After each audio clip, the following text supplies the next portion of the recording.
এখন তো এখানে কিছু পাবেন বলে মনে হয় না। আপনি চাইলে আমি ড্রপ করে দিতে পারি।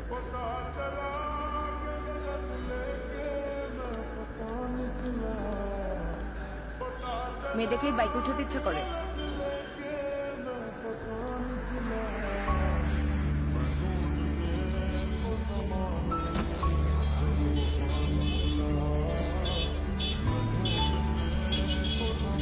অটো!